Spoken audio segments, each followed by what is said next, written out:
अस्सलामु अलैकुम वरहमतुल्लाहि वबरकातुहू। अल्हम्दुलिल्लाहि रब्बिल आलमीन वल आक़िबतु लिल मुत्तक़ीन वस्सलातु वस्सलामु अला रसूलिल करीम अम्मा बाद।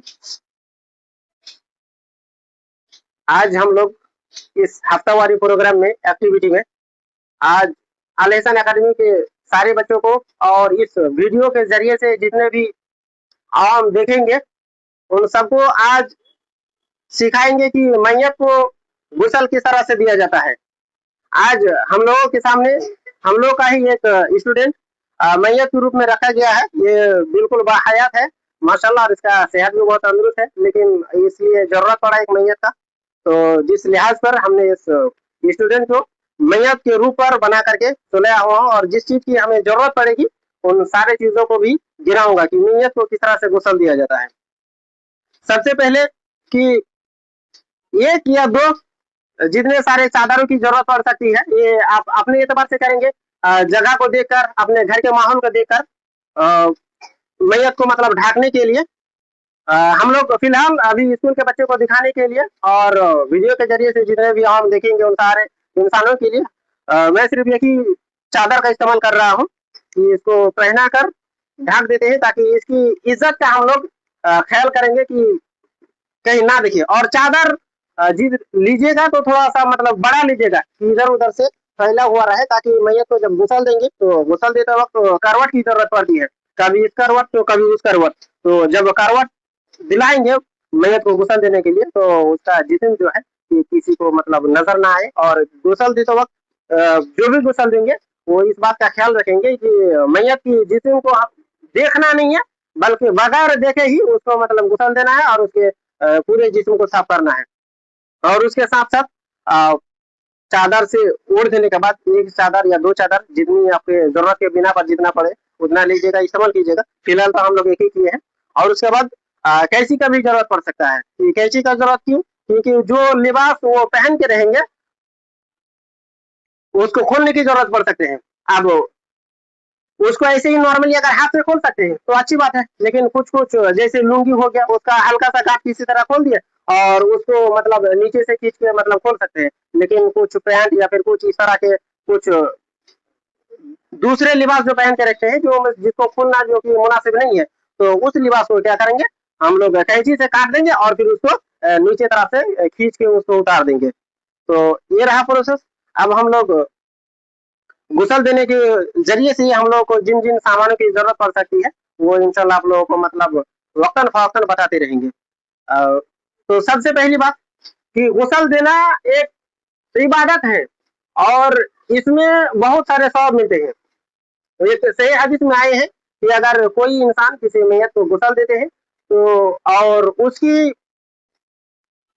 ऐब को अगर छुपाते हैं तो अल्लाह तबारक व तआला उसको 40 नेकियां देते हैं या फिर उसको 40 मरतबा जो है कि अल्लाह रब्बुल आलमीन माफ करते हैं। अगर ये मैयत है, मैं इसको गुस्ल देते वक्त अगर इसका कोई पोशीदा चीज मेरे सामने आ जाते हैं तो मैं उसको लोगों के सामने जाहिर करने से मैं बाज आऊंगा।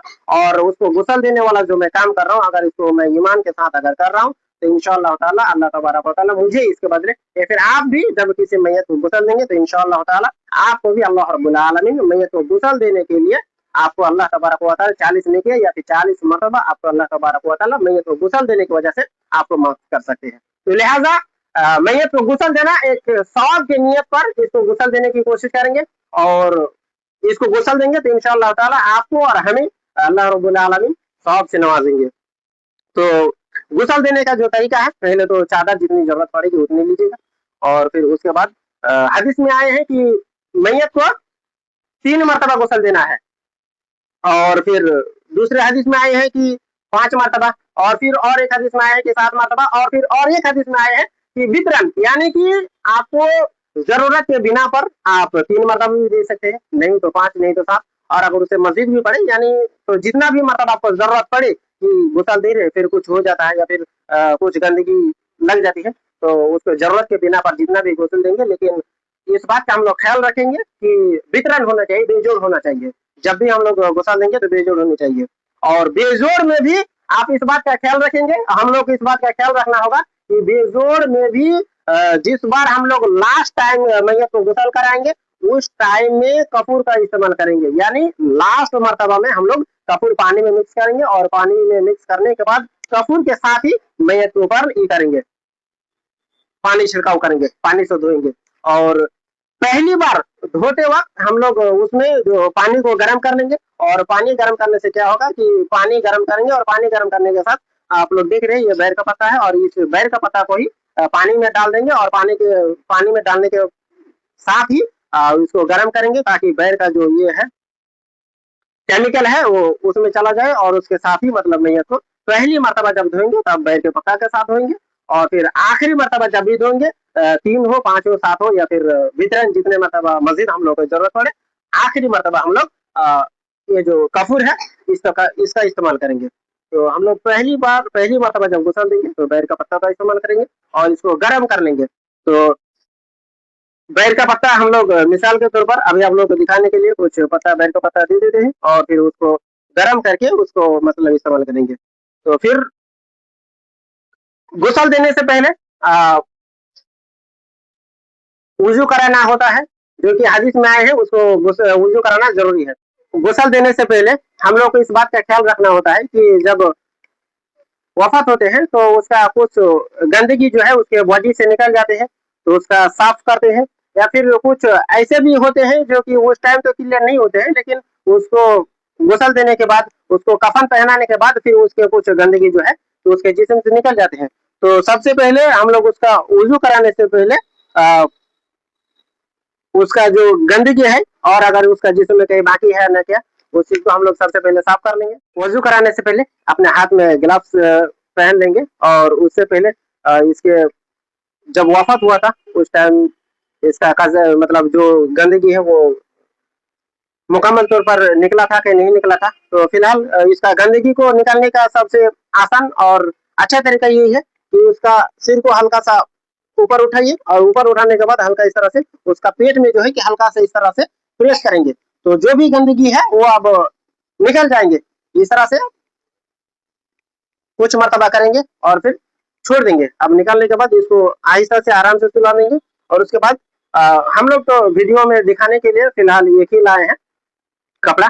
आप लोग इसका 3-4 का भी जरूरत पड़ सकता है, जरूरत के बिना पर आप लोग ज्यादा करके रखेंगे कपड़े, और उससे एक हाथ में लेने के बाद उसका करने के बाद फिर पानी लाइए। तो पानी डालने के बाद उसका सही से साफ कर देंगे। साफ करने के बाद फिर उसको रख रख देंगे, और इसको आप लोग थोड़ा ज्यादा रखेंगे। हम लोग वीडियो बनाने के लिए, आप लोग को दिखाने के लिए एक ही लाए हैं, तो इसका इस्तेमाल अब इसका साफ करने के बाद अब गुसल देने का प्रोसेस शुरू करते हैं। और गुसल देने का प्रोसेस में सबसे पहले हम लोग को मैयत को वजू कराना पड़ता है। तो वजू हम लोग दाएं तरफ से शुरू करेंगे पहले, और वजू जिस तरह से किया जाता है उसी तरह से करेंगे।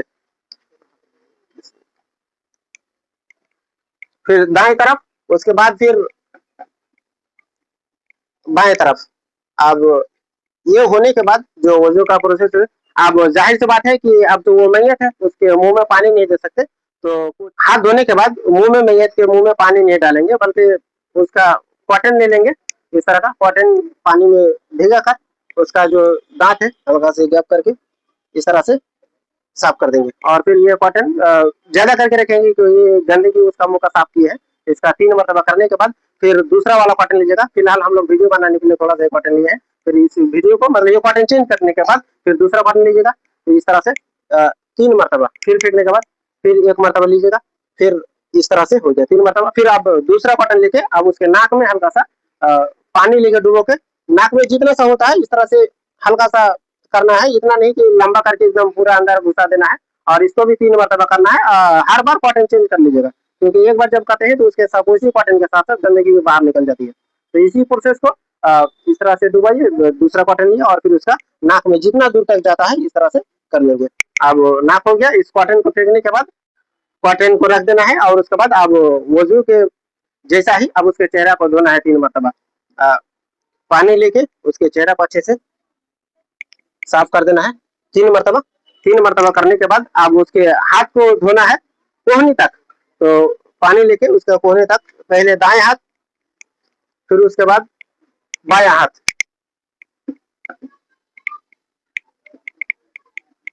अब बाएं हाथ के बाद अब फिर से पैर धोएंगे, दायां पर और उसके बाद फिर बायां पर। अब इसको वजू करा दिए, अब इसको गुसल देना है। तो पहली मर्तबा गर्म पानी के साथ बैर के पत्ता डाल के उसको धोएंगे। फिलहाल तो शैम्पू या साबुन किसी भी चीज का इस्तेमाल कर सकते हैं। तो शैम्पू या फिर साबुन कुछ ले लीजिएगा, उसके सर में पानी डालने के बाद उसके सर को अच्छे से एकदम धो के साफ कर देना है। और साफ करके रखने के बाद अब इसको गुसल देंगे। तो गुसल में हम लोग सबसे पहले गर्म पानी से बैर का पत्ता का इस्तेमाल करेंगे। तो बैर का पत्तों से पानी गर्म किया हुआ है, तो इससे पैर का पानी से गुसल कर दिलाएंगे।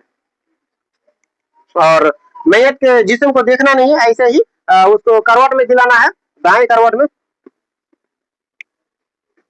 इस तरह से अब बैर का पानी से आधा एकदम पूरा पूरा उसका बॉडी को भिगा देना है।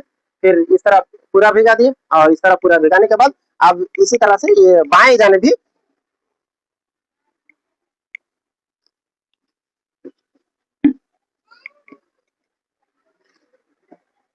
उधर बाएं जाने भी धो दिए। अब ये हो गया। अब बैर का पत्ता से उसके पूरे जिस्म को भिगा दिए हैं।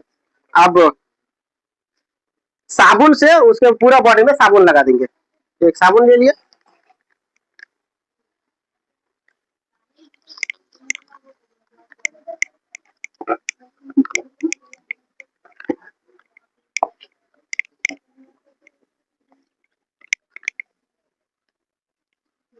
अब साबुन लगाने के बाद ये कपड़ा ले लिए, कपड़ा से अच्छे से उसका बॉडी को मतलब ये करेंगे, साफ कर लेंगे, ताकि कोई मैल गंदगी उसके जिस्म पर बाकी ना रहे। अच्छी तरह से एकदम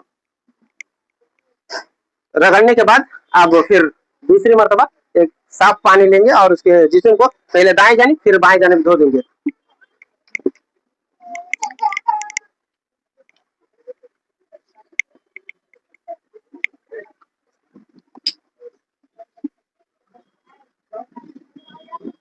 दूसरी मर्तबा भी साबुन लगाने के बाद हम लोग धो दिए। अब तीसरी मर्तबा क्या करेंगे, तीसरी मर्तबा या फिर आखिरी मर्तबा कह सकते हैं, उस पानी में हम लोग इस कपूर को मिक्स कर लेंगे।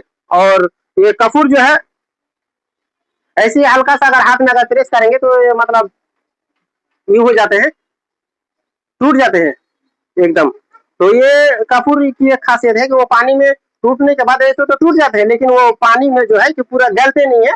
उसका टुकड़ा उसका निशानी जो है कि बाकी रह जाते हैं, वो गलते नहीं है। और उसी पानी को जब लेंगे तो इस तरह से एकदम उंगली से उसको पूरा ही कर देंगे, पानी में मिक्स करके पानी लेंगे। और पानी जब उठाएंगे तो पूरा एकदम उसको हिला करके, ताकि उसके साथ कपूर भी आ जाए, उसको अच्छी तरह से पानी लेने के बाद उसका फिर उसी तरह से पहले दाएं जानिब से धोना शुरू करेंगे।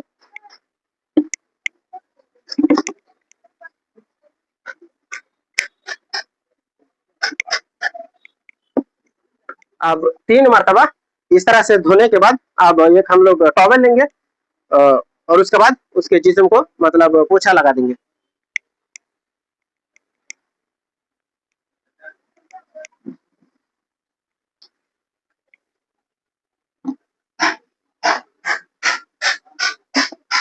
अब पोछा लगाने के बाद अगर लड़का है मैयत तो इसमें कुछ करने की जरूरत नहीं है। और अगर मैयत अगर औरत हो, लड़की हो, तो फिर उसके सिर के बाल को मतलब 3 चोटी बनाना है। और ऐसी उमूमन जो बच्चे छोटी बच्ची होती है उसका 2 चोटी बनाते हैं इस तरह से, और 2 तरह रखते हैं। लेकिन मैयत की 3 चोटी करना है। और मैयत की 3 चोटी करके उसको मतलब पीठ के साइड में, ना कि ऊपर में रखना है, बल्कि उसके पीठ के नीचे 3 चोटियां लगा देना है। और मैयत को अगर औरत इंतकाल की है तो उसका शौहर भी दे सकते हैं। जैसा कि रसूल सल्लल्लाहु अलैहि वसल्लम ने आयशा रज़ियल्लाहु ताला अन्हा से कहा था कि अगर तुम मुझसे पहले इस दुनिया से चले गई तो मैं तुम्हें गुसल दूंगा, मैं तुम्हें कफन पहनाऊंगा, और मैं ही तुम्हें कब्र पर मतलब मैं ही तुम्हारा जनाजा पढ़ाऊंगा। और उसी तरह से फातिमा रज़ियल्लाहु ताला अन्हा ने हजरत अली रज़ियल्लाहु ताला अन्हु से कहा था कि अगर मैं वफात पा गया तो आप ही मुझे गुसल देना और आप ही मुझे कफन पहनाना। तो इसी तरह से हदीसों से मिलते हैं कि अगर शौहर मरे हैं तो बीवी अगर गुसल दे तो दे सकते हैं, और उसी तरह से अगर बीवी मरे हैं तो फिर शौहर चाहे तो उसको गौसल दे सकते हैं। तो इस तरह से गौसल हो गया, और आएंगे से फिर अगर कभी मोहलत मिले या फिर दूसरे वीडियो में इंशाअल्लाह ताला आप लोगों को बताएंगे कि कफन किस तरह से मैयत को पहनाना है। तब तक के लिए बहुत बहुत शुक्रिया। जज़ाकुमुल्लाह खैर। अस्सलामु अलैकुम व रहमतुल्लाहि व बरकातुहू।